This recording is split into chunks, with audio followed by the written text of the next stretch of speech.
everyone. I'm Tatiana Indina, the founder of Mission2Mars.Academy, and this is Mission2Mars.Academy online podcast. Today, we will talk about corporate innovation and how to execute on innovation, how to build a corporate venture fund, and how to innovate right. So if you're a CEO or a corporate innovation officer looking to bring innovation to your organization, this podcast is for you. And our guests today are the founding partners of Silicon Valley-based GrowthX Accelerator, Sheppard and Andrew Goldner. GrowthX has adapted their deep expertise in helping hundreds of early-stage companies find product market fit and helping large corporations to commercialize innovation. Sheppard is an expert in corporate innovation. He will share his advice on how to commercialize innovation. And Andrew Goldner is an expert on corporate venture capital. And he will tell us how to build a corporate venture fund in your organization. Both Sean and Andrew have top-level expertise on corporate innovation and have been working with dozens of companies on global markets, helping them accelerate and grow their business. So Sean, Andrew, welcome. Thank you for joining us today. And we are very much looking forward to hear your practical insights on how organizations today have to innovate right. And my first question, I guess, will be to Sean Sheppard. Why corporate innovation often fails today? What do many companies do wrong? It feels like corporate innovation is still a black box and there is no unified methodology on how to do it right.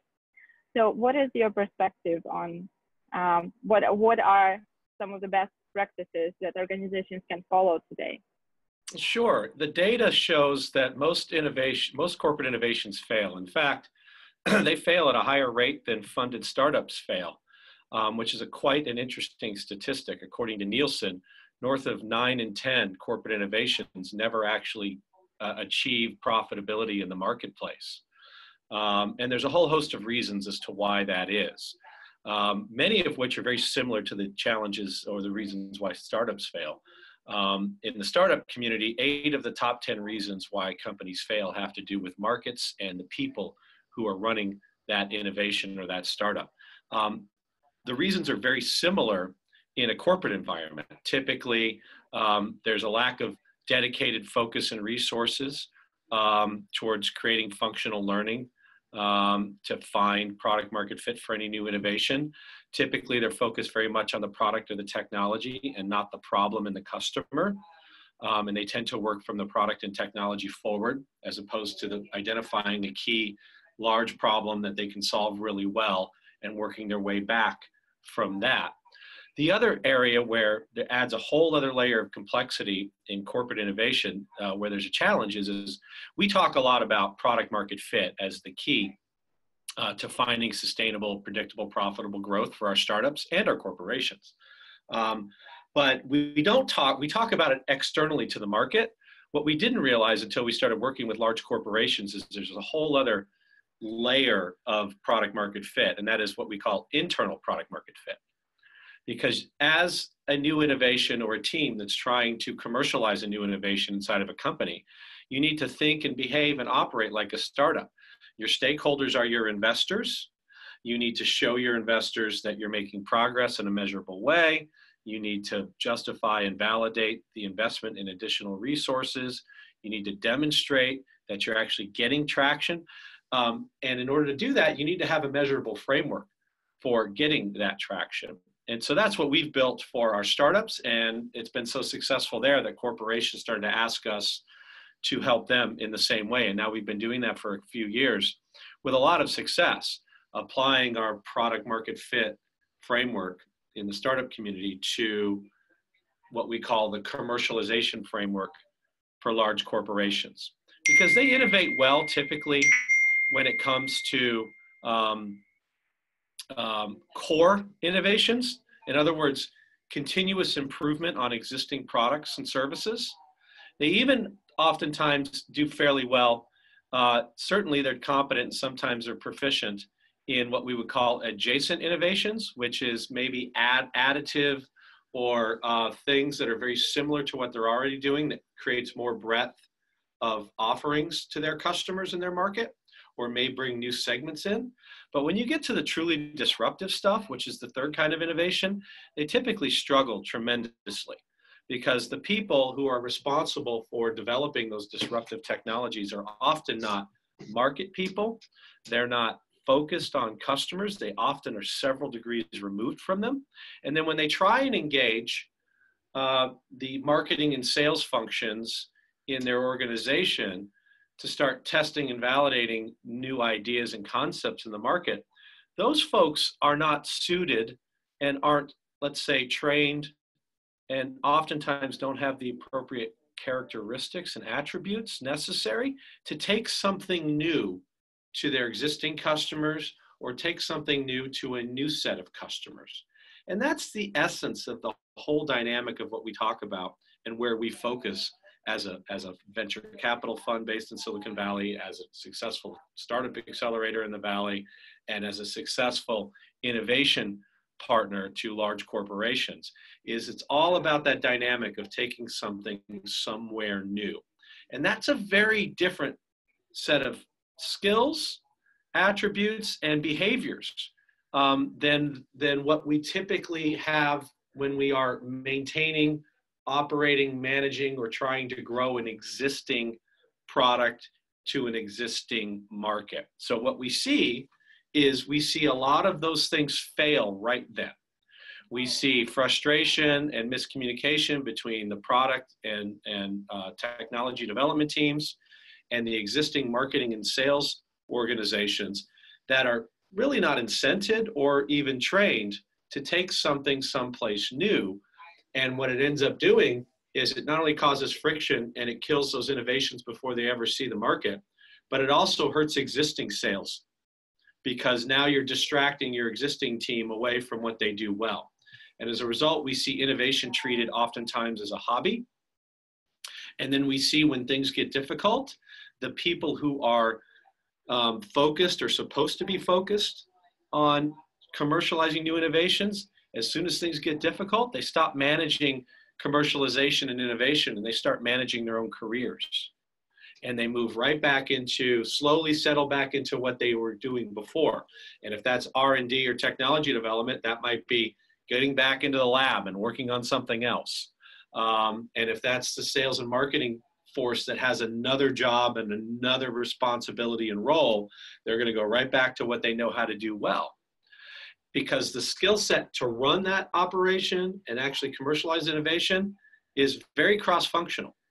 You need to not just be good with product and technology, but you also need to be good with marketing and selling and leading what we call a functional learning organization to help you find out where the truth is about where that product fits in the market. And there's a way to do this in a very small, lean, iterative ways to find answers very quickly, but it requires an entirely different mindset, a belief that the truth about where the product fits in the market is what's most important, and then how to drive functional learning, and then determine if profitability at scale would exist through the course of that learning. Thank you so much, Sean. And I agree with what you said about this, we call it innovation theater or innovation zoo, when companies start to getting, oh, this innovation is nice to have, this innovation is nice to have, let's try digital transformation now. And they not always can evaluate the impact that innovation can also hurt, right? So it can damage your business if it's not done right.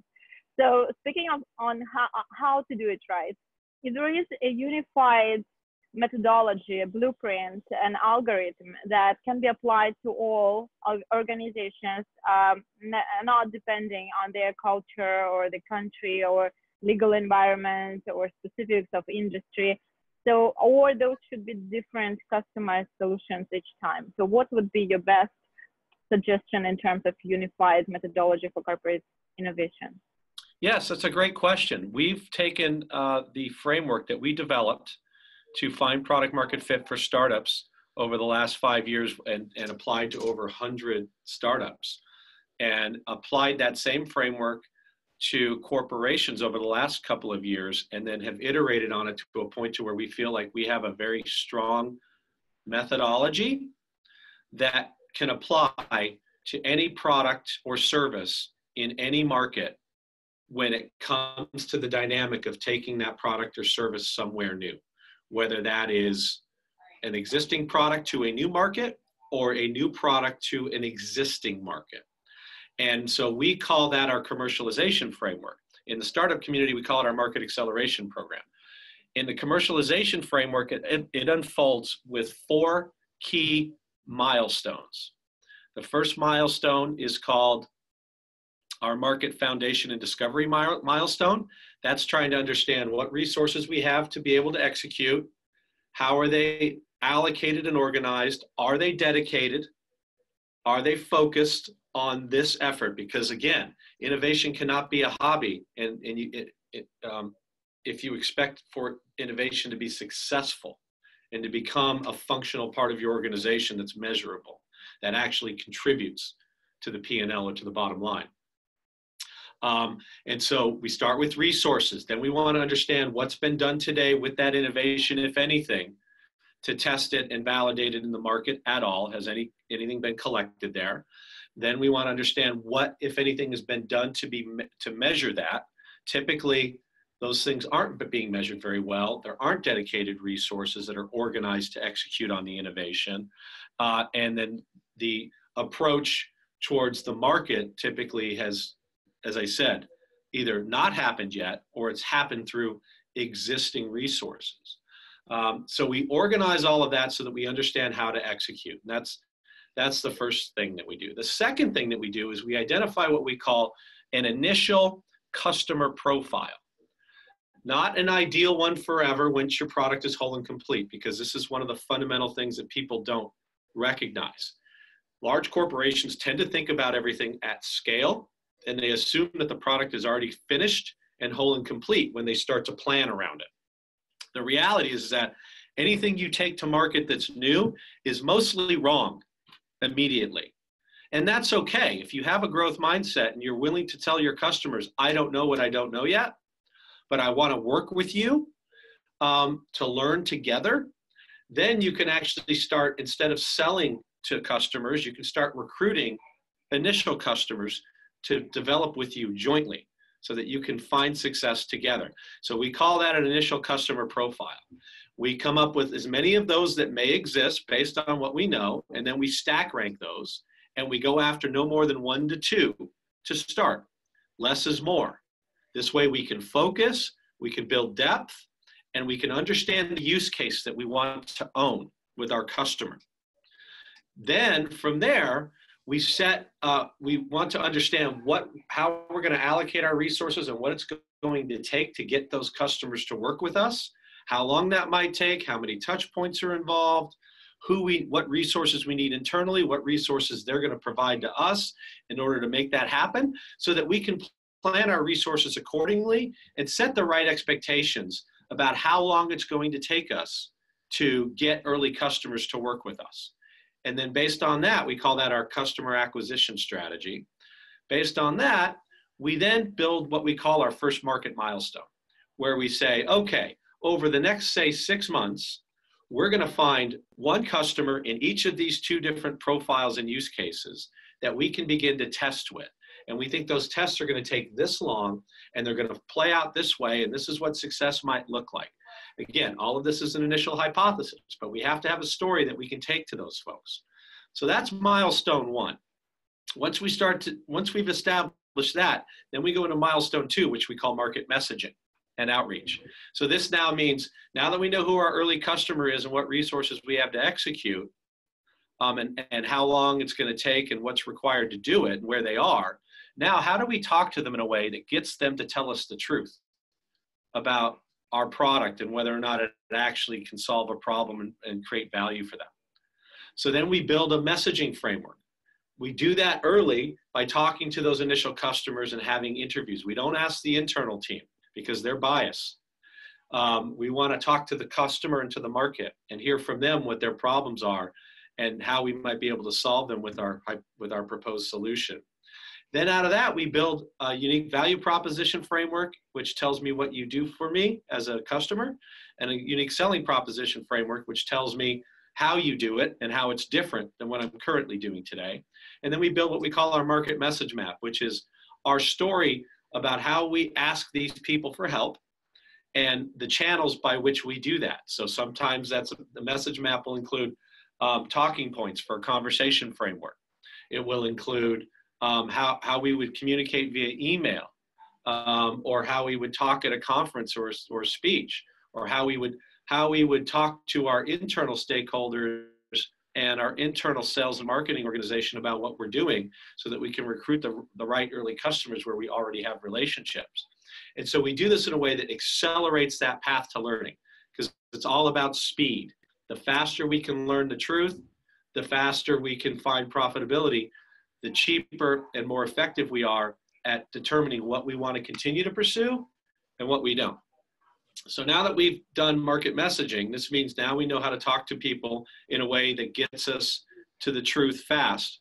We go into milestone 3, which is our market results milestone, which is all about now we start to want to measure and monitor the feedback from the customer and prioritize their problems over our product vision and create a functional learning organization out of that small team that's responsible for that. And that functional learning organization can start with just 2 people. Somebody responsible for talking to the market. It's what we call the commercialization leader. And we think that that's a role that's starting to emerge. It's certainly emerging in our clients' companies where somebody's responsible for driving the learning. And again, they have cross-functional skills. They can understand the technology, they understand how to manage a product, but they also understand how to talk to humans in the market and recruit early customers and drive that learning. And then through the course of that, we start to iterate very quickly on what people really want versus what we thought they want. And then we start to clearly define those use cases that we want to own for our customer. And then the next level, which is all the insights, analytics, data, and information that use case creates for us to give back to our customer, and then start to establish a relationship and a service experience for our customers that's completely obsessed on providing the ultimate experience around solving that use case and providing those insights.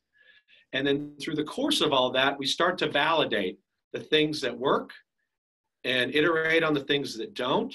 And then we find repeatable, predictable patterns at every step in those first 2 milestones. Are we talking to the right customer in the right way? Have we learned how to sell to them in the appropriate way and what resources are required to do it? Do we understand if profitability exists here, what it might look like down the road? Because we don't have to be profitable yet, but we have to show a path towards it. How big is the market opportunity? Does it really exist? Is the messaging that we're using resonating? If not, how do we iterate on that? Are there better and more effective ways of reaching our customer and serving them than we initially thought?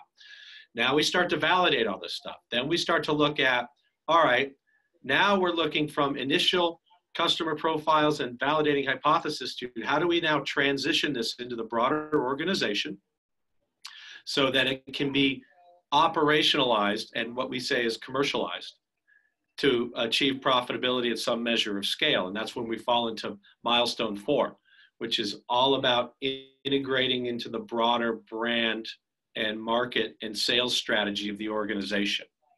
And at this point, we typically don't just release it to an existing sales force.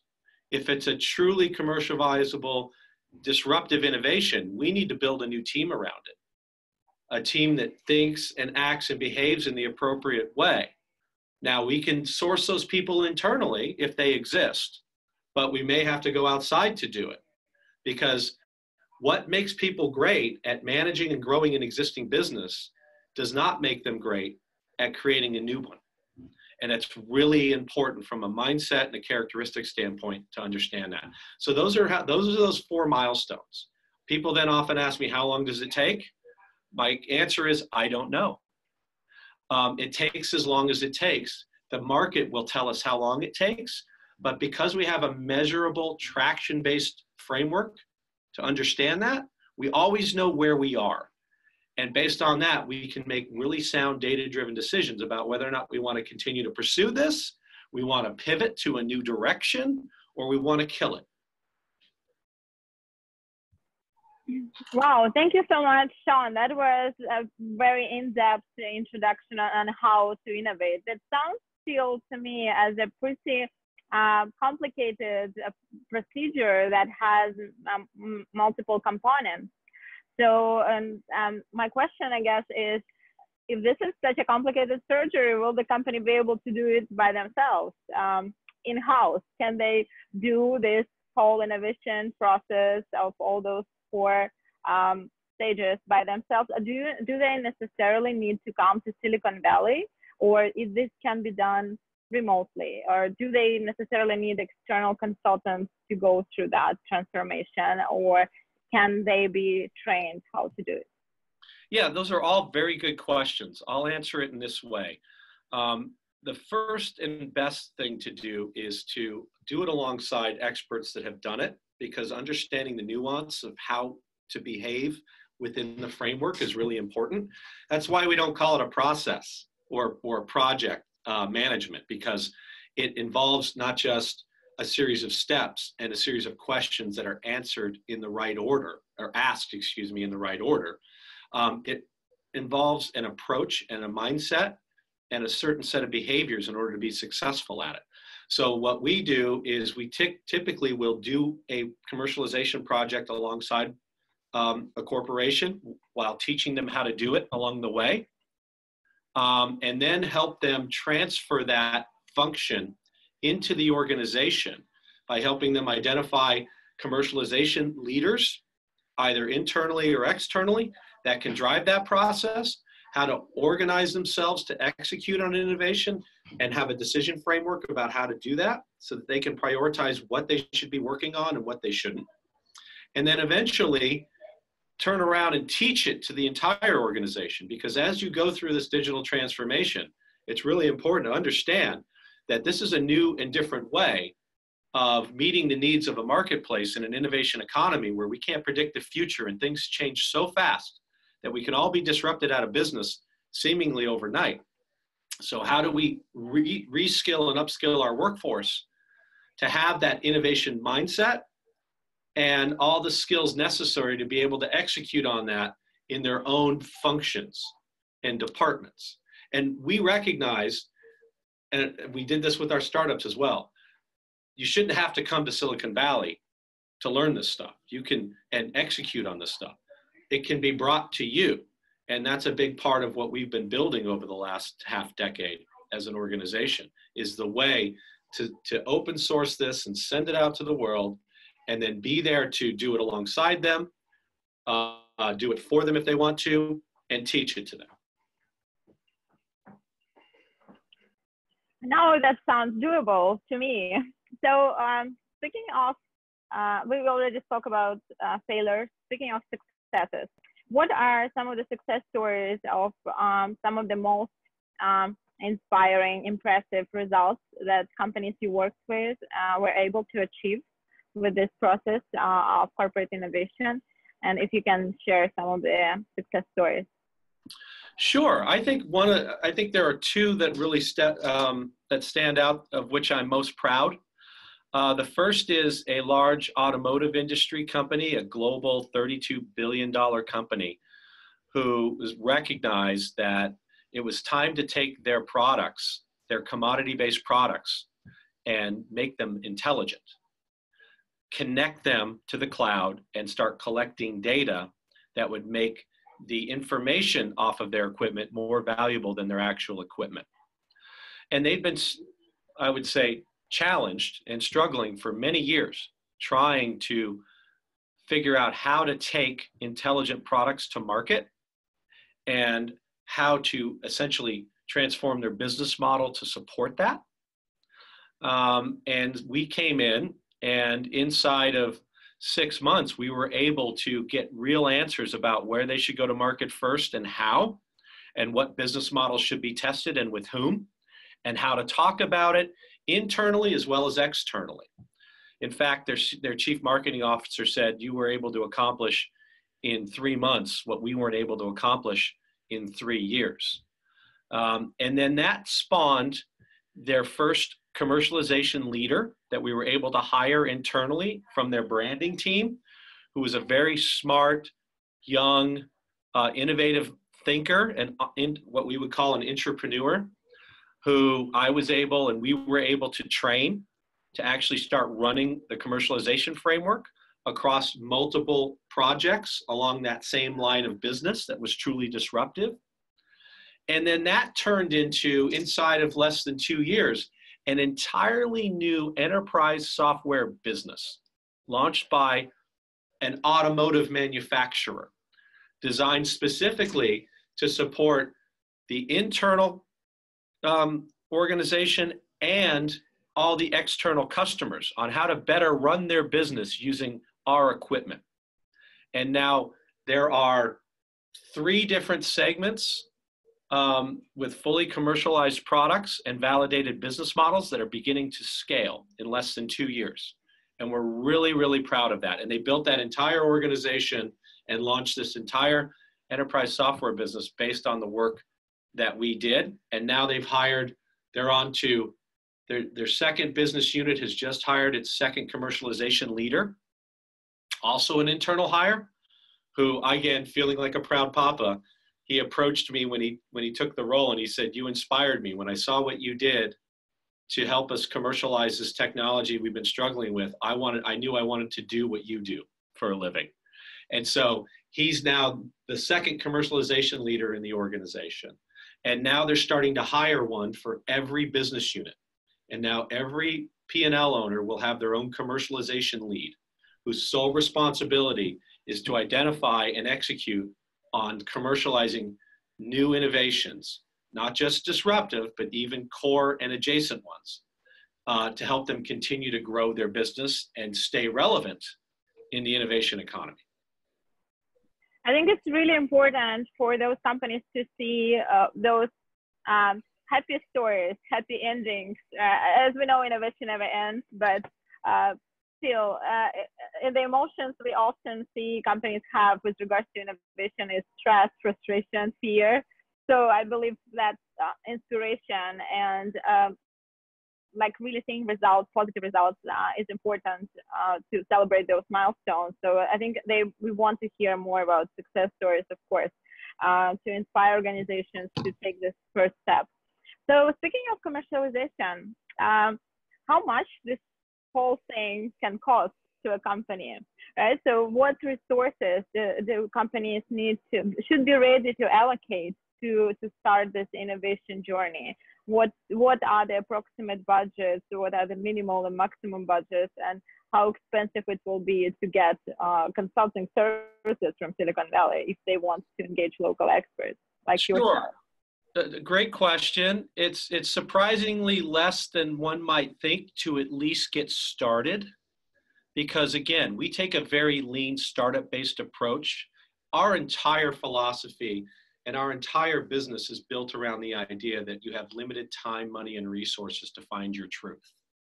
And so we set up programs and projects that can be very small and very low risk, just to demonstrate that this actually works. And then from there, it can grow. But again, it's going to depend on how the size of an organization, how aggressive they want to be in terms of resourcing towards this, what setting up an innovation function and a commercialization team should look like in their organization. But what I can tell you is that it's surprisingly less expensive upfront and generates a measurable return much faster than people might expect if they execute well.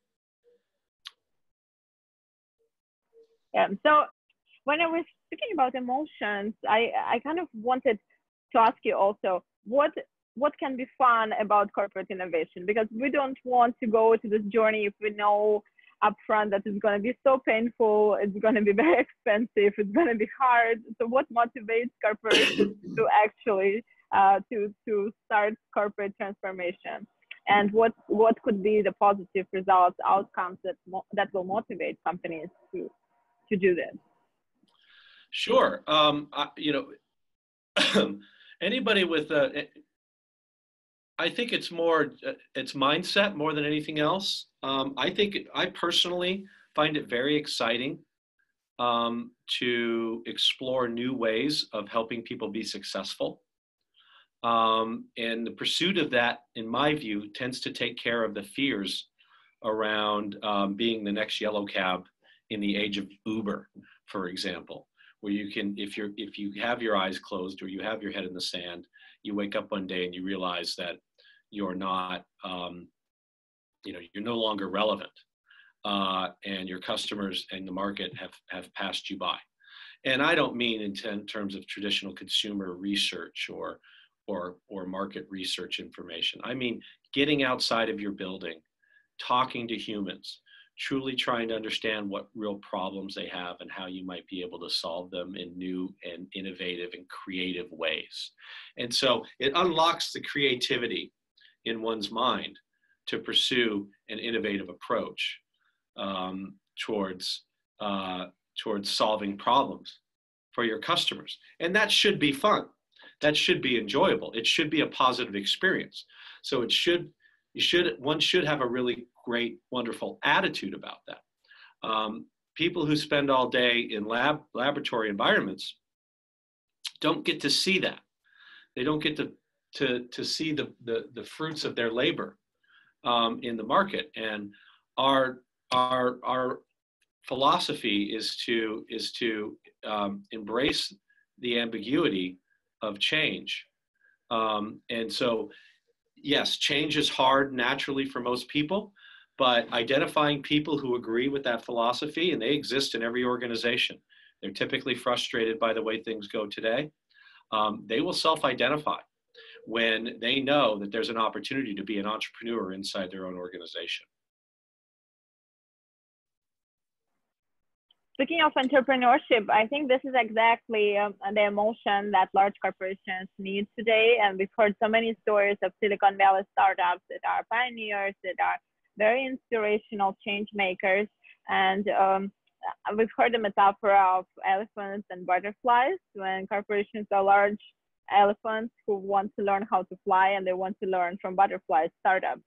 Lighter and more flexible and very open to change companies.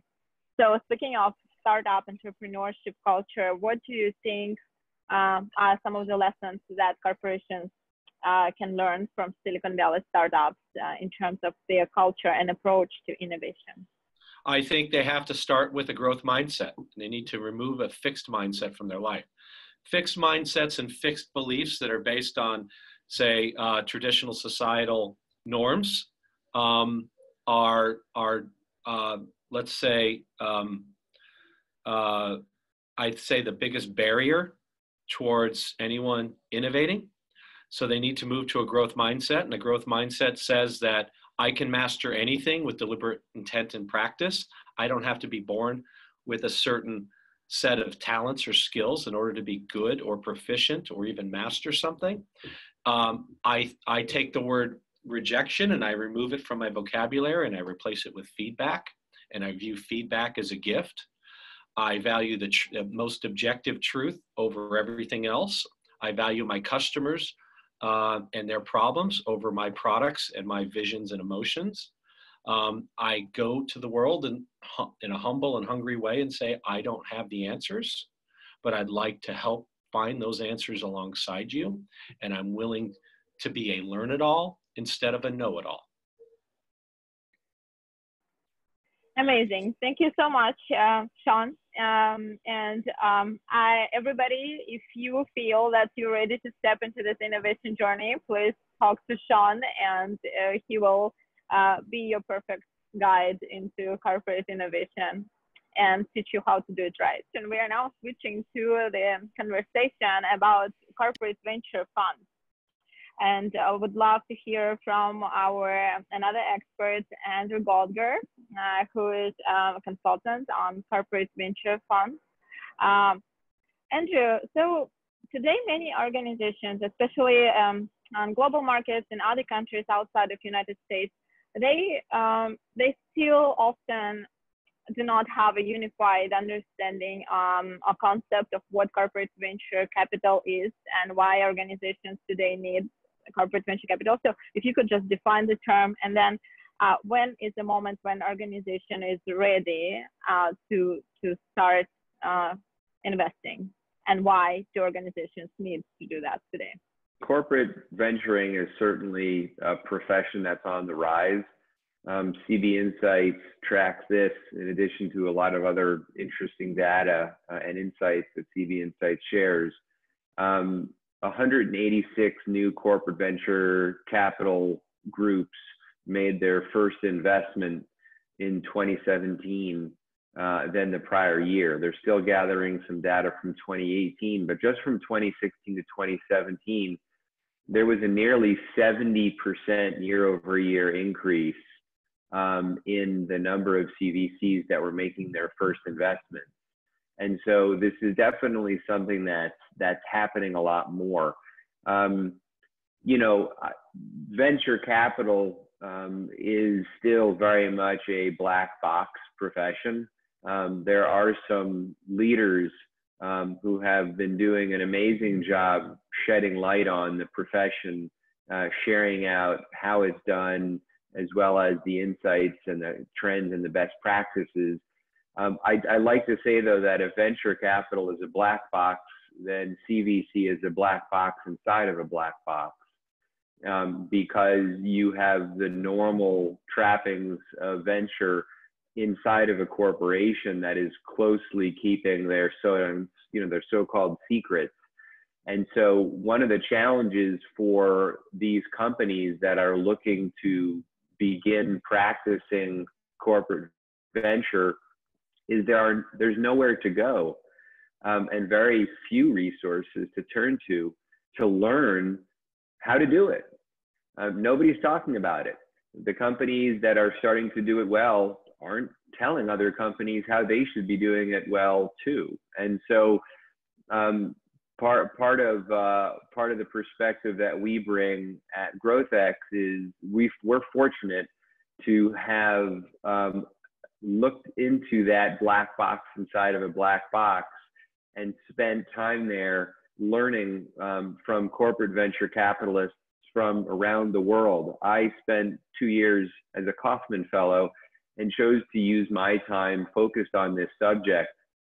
And whereas the CVCs might not have revealed their secrets to me if I had come a-knocking as a partner at GrowthX, because of the Kaufman Fellowship and my promise of anonymity and only showing insights at a general level and nothing specific to the people I was speaking with, I was able to build relationships with dozens of CVCs from around the world, both at public companies and private companies, large and small, those that have just launched their first investment, those that have done it and done it poorly and want to learn how to do it better, and those that are the most well-known brands that we've all heard of that are doing it very well. And we've pulled those that learning into a series of insights that we share out.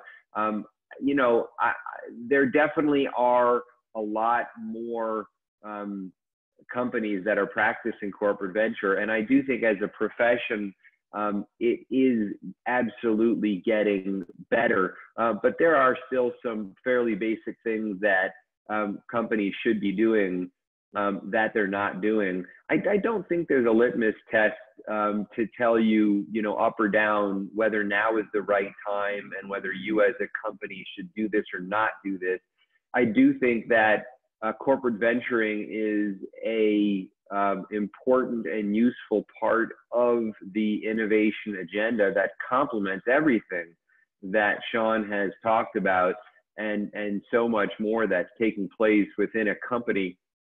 I will say that there is probably one general mistake that most corporations do make, and that is they fail to, at the outset, agree on an objective for their corporate venture capital unit. You know, corporate venturing, like venture capital, has right now the romance meter on it is at an all-time high. People perceive it as being sexy. They want to do it. They don't really understand how it's done. They think it's just, you know, buying a Patagonia vest and showing up to cocktail parties. And there's so much more that happens behind the scenes that is unsexy, and it's hard work. And it is a very specific asset class that behaves in a very specific way. And so inside of corporations where innovation has become a buzzword, corporate venture capital has followed. And typically someone from the corporate finance group or corporate development group, someone who has a rich history in either a legal profession or as an investment banker or doing mergers and acquisitions at the corporate level, feels that they're particularly qualified. They might be a high potential employee inside of a corporation that is looking to be rewarded by another manager lest the person leave the company. And they're given the opportunity to practice corporate venture capital with some of the balance sheet funds at the company. And that's absolutely the wrong way to do it. That's not to say that that same person can't be enabled to do the job very well with training, but that's the wrong way to go about it. And again, the first and primary mistake that's made is that it's not done intentionally and it's not done thoughtfully.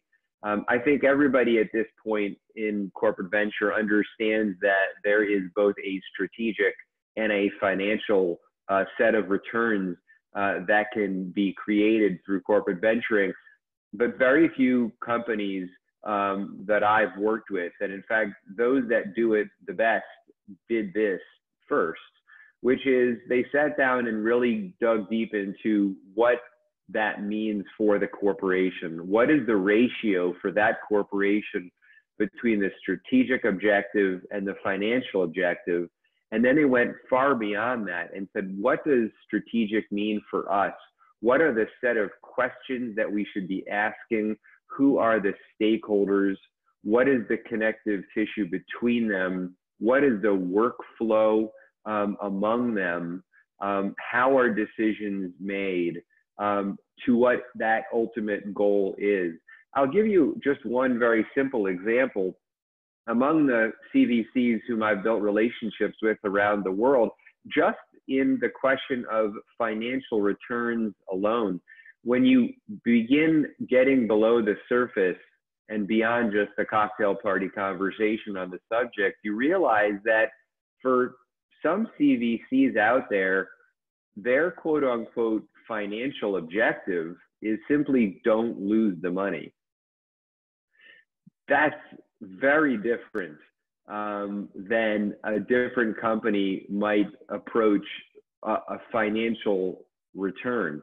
And there are so many ways that it plays out, so much more than we have time to talk about today. But I'll give one example. As a financial investor, as a venture capitalist, as our fund manager, Sean and my other partners would be severely disappointed in our performance if I was out there and simply doing whatever I could so as not to lose the money that has been entrusted in us. We would no longer get to practice our profession.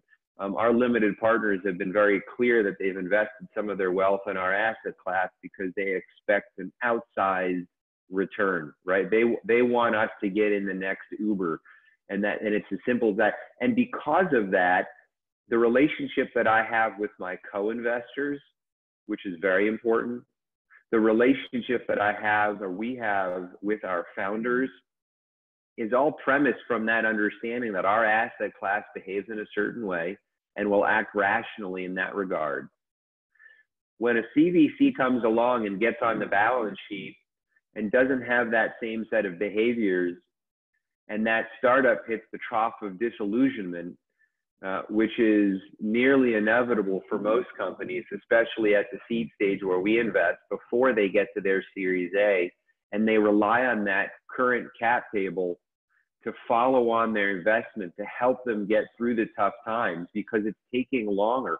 Nowadays, on average, founders on technology-enabled software companies are raising over $5 million before they get to their Series A. That's astounding if you think that only a few years ago, that number was about $2 million.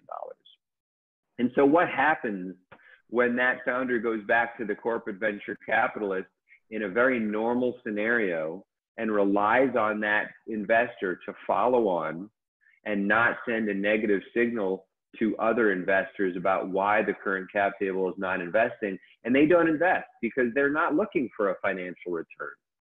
They've moved on, or in fact, the person who invested is no longer even employed at that company anymore because turnover inside of corporations is so drastic. And so there are so many moving parts. It's a multivariate type of question. But again, back to the simple observation for any corporation. I always like to quote Einstein, makes me seem smarter. Einstein purportedly said that if he had an hour to solve the world's problems, he'd spend 55 minutes defining the problem and only 5 minutes solving the problem. That's the advice I would give any corporation, anybody inside of a company that's looking to instigate corporate venturing. Spend those 55 minutes understanding what the strategic and what the financial objectives really mean. And by the way, on the strategic side of that conversation, historically, it has been thought that the strategic angle for corporate venture was to be able to get the corporate hands on a acquisition opportunity and do it early. And so frequently corporate venture capitalists and historically have been requiring that startups agree to a right of first refusal in their investment. And that non-market term turns off all other types of investors because it reduces the enterprise value as well as other negative implications. Well, the reality is that the strategic side of corporate venture capitaling, when a company really wants to think about it, is multifaceted. The learning and research and development organizations inside of a company can benefit from corporate venture capital, looking at areas that are directly related to their core business, but also sectors beyond the traditional sphere. They can closely observe developments that are occurring in adjacent markets, and they can report those findings back and help the R&D and the learning groups understand what path forward, and not just actual technology or companies, but business models. That example that Sean used and the work that he and others at GrowthX did for that Fortune 500 company, that was a business model transformation more than it was a technology type of transformation. Obviously, stimulating demand for a company's core product line, Intel being the best example there of a corporation that has done that successfully. Intel decided very early on, as one of the progenitors of the corporate venturing movement, to invest in companies such as video, audio, graphics, hardware, and software, because those types of companies were requiring increasingly powerful microprocessors. And that's, in fact, obviously what Intel was producing. So that strategic upside for Intel was, how do we invest in companies so that we can create more customers? Another part that is often overlooked is branding. The chief brand officer and others that are involved in branding inside of a corporation can also strategically benefit from corporate venture capital by helping to establish, or in some cases reestablish, the master brand as one that is at the core of digital innovation, and that you can refresh the corporate brand by association, and not only attract a different set of customers, but also to leak over into the talent and people side of the C-suite. So the chief people officer and the HR department can also strategically benefit from corporate venture capital, because there are a host of brands out there that were dominant at one time and hold no relevance whatsoever to millennials and soon Gen Z on college campuses around the world. Increasingly difficult to attract and retain the top talent because their brand is simply no longer relevant. And being active in corporate venture is also one way to do that. So again, when we talk to a companies, we urge them to be intentional and thoughtful about the ratio between strategic objective and financial objective, to go way below the surface on what that means for them, and to realize that corporate venture can be a rallying cry inside of the C-suite to link up every door in the C-suite as a strategic benefit to really help drive the entire innovation agenda forward. Thank you so much, Andrew. Speaking of the concept of corporate venture capital, corporate venture fund, what are some of the building blocks of CVC, and how the approach is different from traditional venture capital, right? For example, in things like how would the company approach sourcing startups for its innovation needs? Would that be the same approach that VCs in Silicon Valley take, or it should be some different methodology? Well, you know, it's very interesting to see that financial venture capitalists like GrowthX are moving more towards, in many ways, corporate venture capital, and corporate venture capital in many ways is moving more towards financial VCs. There is a real convergence. What I mean by that is, obviously for the corporate venture capitalists, the real opportunity for the founders is the strategic angle. You know, the inside baseball view of a first customer or an early customer, a potential acquirer, a partner, joint developer, to really go inside and have an inside baseball view where you're doing business development inside of your investor, the accelerated amount of learning that you can do as a founder if you're working with a well-organized and intentional company that has someone who is charged with looking out for you and not suffocating you as the founder, because that can happen very easily. So the strategic benefit to a founder from taking capital from a corporation as opposed to a traditional venture capitalist is obviously, you know, one of the stronger and historical reasons. Now, when you take a look at traditional venture capital, more and more you're hearing a strategic story. More and more you're hearing the VC say we're more than just money. I mean, take a look at the advent of Andreessen Horowitz, the first venture capital platform. The amount, I mean, they were the progenitor of that whole idea and movement, and do it probably some of the best.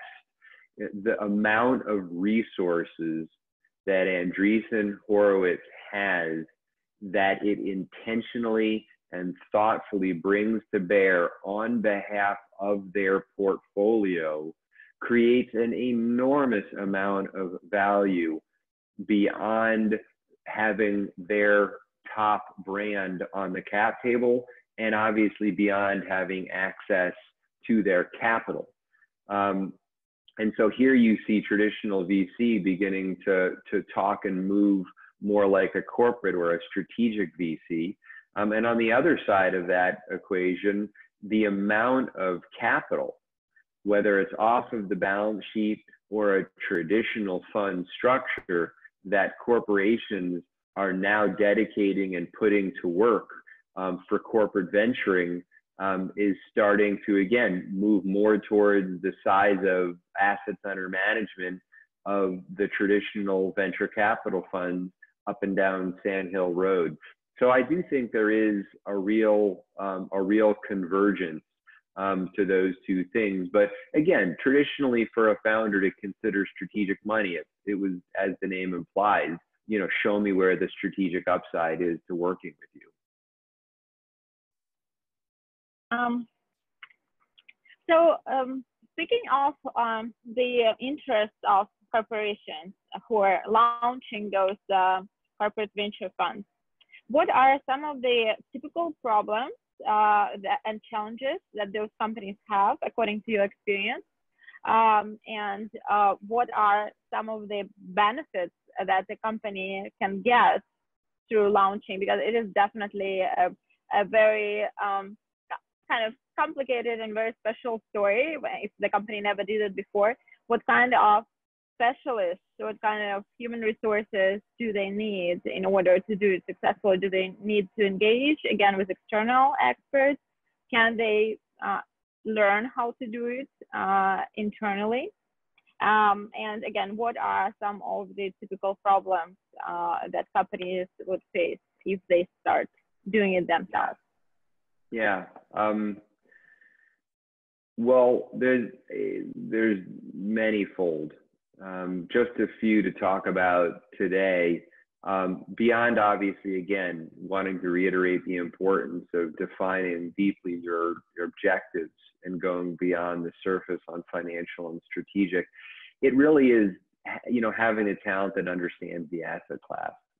I very purposely refer to venture as an asset class because I think I'm purposely trying to remove the romance. Venture capitalists, whether CVC or otherwise, we're money managers, and we're charged with a certain set of returns. For us at GrowthX, it's purely financial and to a certain extent strategic for ours, but mostly financial. And for a corporation, they will define whether it's purely financial or also strategic and what that means. The venture capital asset class has a set of non-obvious characteristics. If you haven't practiced it, if you don't know how it behaves, if you don't know how the ecosystem is going to rationally presume that you're going to behave, then you are simply not going to get access to the best deals, period. And, we have a lot of insights that we can share with corporations around best practices, but all of them in total don't equal the impact of getting access to the best founders, period. And just because you are a 100-year-old brand that is a household name with billions of dollars of revenue does not mean that you are going to have access to the best founders and the best deals. In fact, you'll probably come to the conversation with strikes against you because you're a big corporation with billions of dollars of revenue. There is a reputation that you move too slowly. There's a reputation that you won't be there and understand how to shepherd this startup, to that follow-on investment example, to behave as a board member, to recuse yourself in conflicts of interest. You'll ask for non-market terms. All of these behaviors and characteristics mean that in many ways you show up with strikes against you. And so there is simply nothing that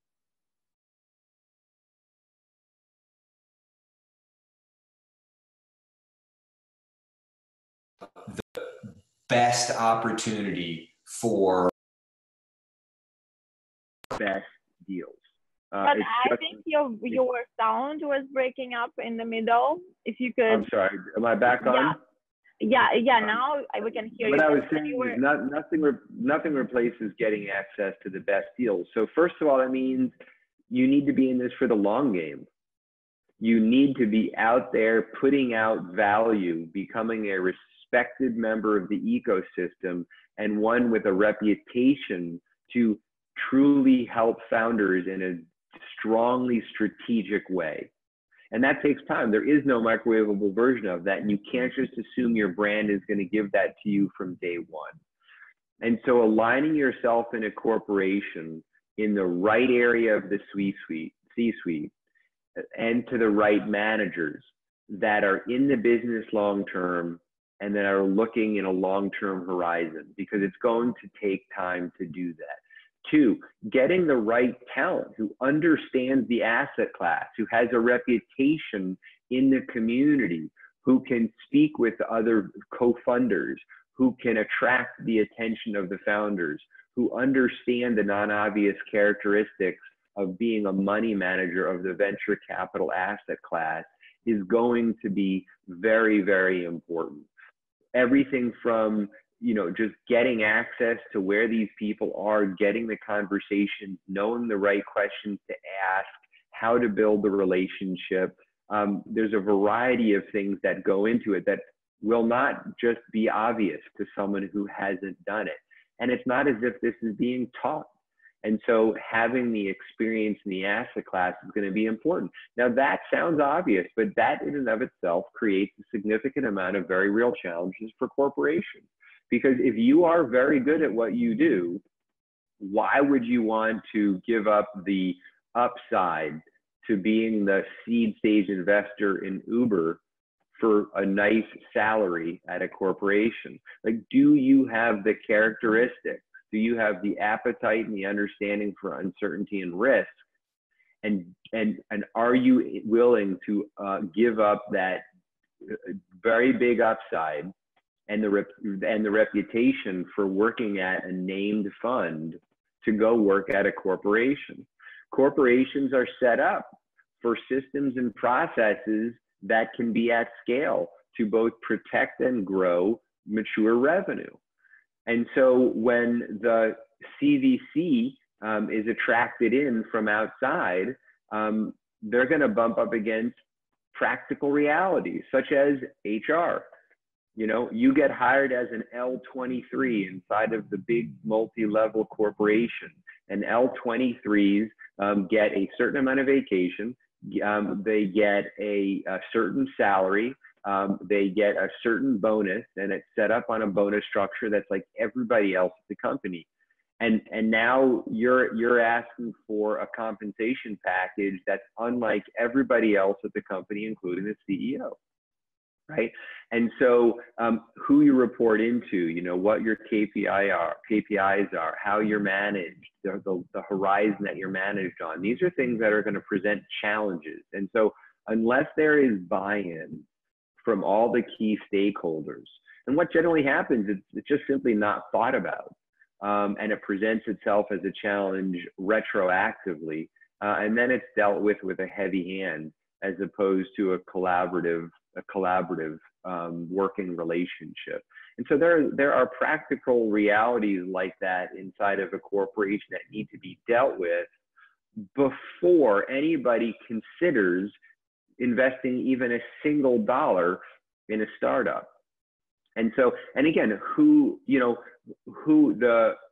corporate venture capital unit reports into is also very, very important. And so, you know, there are a variety of these types of insights that, again, corporations really need to think about before they invest their first dollar. You know, corporate venture is one of the insights that I gleaned from the 2 years of work that I did as a Kaufman Fellow with CVCs, is that corporate venturing is more likely to have a sustainable and long-term impact on innovation, where the function is owned by a corporate strategy executive rather than a chief technology officer, where it's often found. And this is primarily due to a relatively short outlook of the office of CTO versus a relatively longer view and blue ocean mandate of corporate strategy. And so, you know, that's an insight and the best practice that I would encourage corporations to look at. Now, again, you know, corporate organization is itself an entire subject with myriad pitfalls. And doing corporate venture capital well means thinking about these things beforehand and being a proactive and collaborative person inside of the company. You know, the other thing is the risk of aligning corporate venture capital executive, however, is the frequent changes to the strategic direction of the company, right? And that is something that often happens. We joke around a lot about, you know, corporations doing their 5-year plan every 3 years. And the turnover in personnel is extraordinary. And so to mitigate that risk, one best practice that the corporations might consider is actually forming a fund structure, very similar to financial VCs, where you have general partners and limited partners. Establishing a pool of capital that is not directly funded by business unit owners can actually insulate the investment professionals from the frequent directional changes that you see happen in corporate strategy. And it, I think in many ways, it also creates an opportunity to also explore new incentive structures, as we talked about. Now, there are many ways to do this beyond setting up a fund structure. And I will say that setting up a fund structure is on the vanguard. Very few CVCs in the world have a fund structure. They're actually investing off of the balance sheet. And there are ways to mask the incentives of a fund manager within a corporation. So one leading best practice that I would suggest those that are looking to do this well and attract and retain top fund management talent inside of a corporation is to create what's called a phantom carry structure, which essentially mimics the incentive and return opportunity of a fund structure, but does so, in a way that respects, what might otherwise be a typical bonus structure inside of a corporation. I think the other insight that a couple of other insights that I think are worth sharing. There is a growing trend among CVCs to take a full and voting board seat rather than just a board observer seat. More CVCs are leading rounds. There is a strong trend in favor of a CVC co-investing in a round, as opposed to a CVC and a financial VC. Historically, it's been a VC leading a round where joining the cap table might be a strategic investor. That's changing. As I say, as CVC moves more towards the behaviors of the financial VC, and financial VCs look more towards strategic narratives to help sell founders on, you're seeing CVCs take full board seats.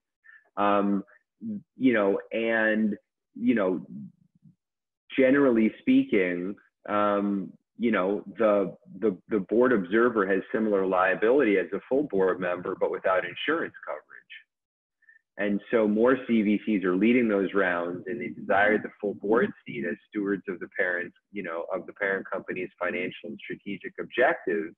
But what's not happening is there isn't governance training, right? Taking a board observer seat is one thing. Entirely different is having a full board seat. And in the absence of governance training, bad situations can arise, including when to recuse yourself to avoid a conflict of interest. And so there's an opportunity for training to take place, especially where a CVC is writing checks that are large enough and that have a reputation where they're taking board seats. So anyway, I could go on and on. I think there is not just simply one way to do CVC well, but there are a set of best practices, and more than anything else, there absolutely are a set of questions that companies should be asking in a decision tree fashion in order to steer them to what is more likely to be the right structure, the right place inside of the corporate organization, the right stage at which to invest, the right investment committee structure, the right decision as to how much to write as an initial check, how much to reserve as follow-on, whether you lead, whether you follow, whether to create a structure that mimics the investment committee structure that you typically see at a financial VC, as well as a advisory committee structure that is common among financial VCs that you can also incorporate inside of your company. I guess the other thing I will quickly mention, because it is such a strong leading indicator for me as the likely success of a corporate venture capital, because strategic objectives are so important for establishing your brand and getting in the best deals. Those CVCs that do it the best are resourcing the team with, well, certainly more than just M&A people, right? They're actually they're resourcing a team of professional venture capitalists that understand the asset class, as I discussed, but they are also resourcing the team with people whose job it is to look out for and take care of the portfolio companies.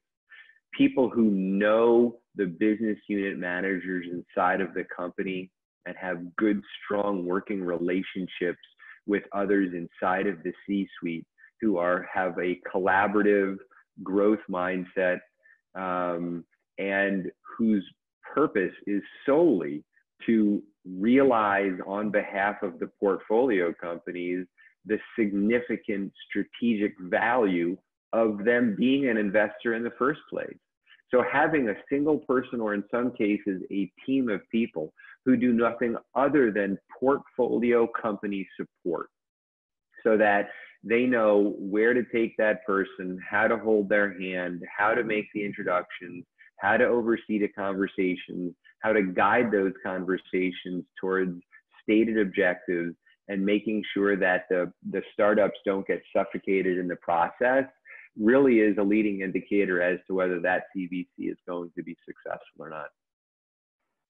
Thank you so much, Andrew, for providing this very insider perspective on corporate venture capital. I guess the last question I wanted to ask you is, who are those companies that need CVC, corporate venture funds today? Is there any statistics available? Maybe there was a specific industries or specific stages of growth of the companies. So what are the metrics, how the company can understand? Because we assume CVC is not something that is nice to have, that is a need that many companies at some point would face, right? So how do you identify the right moment, and who would be the companies that need to launch their corporate venture funds on the first place today, looking at global markets? I haven't seen any industry sector types of statistics. In my experience, I don't think that there's any particular industry and sector that this is, more closely aligned to. I mean, I can tell you this, the way that we have the conversation when we are approached by a company that's interested in exploring corporate venturing is to try to get away from the solution and ask design-centric types of questions. Why do they think that they want to do this? What is happening or not happening? What is a problem they're looking to solve, or a situation that they're looking to address that they think that corporate venturing will be part of or the solution to? And that's really where we can uncover whether the timing is right, and whether the situation is right, and whether the organization is correct for this to be successful. Intentionality is important. This can't be a hobby for a high potential. This can't be a fad because a certain person just thinks it's sexy right now. And so having a long-term view and understanding the challenges that are inherent in it, and being willing to address those in a way that's consistent and aligned with the company, and being intentional about it, is going to be very important. But I think obviously, to the extent that a company is feeling disruption happening, and is feeling scared and defensive about that disruption. And by the way, it doesn't necessarily have to be in service of profitable new growth. It can very much be in defense of their existing cash cow and historical revenue. I would say that corporate venturing is one part of the conversation to shift your stance. We like to say that we know that, you know, Mark Andreessen has famously said that software is eating the world, and we're helping companies, you know, be the predator, not the prey. And corporations in venture capital can be a part of how to do that. How do you get on the offensive? How do you become part of what's happening? How do you get your head out of the sand? And how do you gather the information, become part of the ecosystem, build the relationships to be able to see what's coming and even what's over the horizon that's not going to be coming for a long time, both, you know, directly related to your core product line, adjacencies, an entire white field. So I think more than a timing or an industry or a sector, I think the signals are deeper than that. But certainly for those that are sensing the disruption, are seeing it happen, and are not entirely sure what to do about it, corporate venturing can be certainly part of that conversation, as well as those that are trying to do open innovation. And again, not doing it as innovation theater, but looking to do it intentionally and long term. Corporate venturing is certainly a part of that conversation. Thank you so much, Andrew. Thank you, Sean, for sharing your best practices and very valuable insights with our audience today. If you want to learn more about how to execute on innovation, how to build your corporate venture fund, please sign up for our course with GrowthX, and you will have an opportunity to get all your questions answered by our experts. Thank you so much, and we're looking forward to working with you in the future.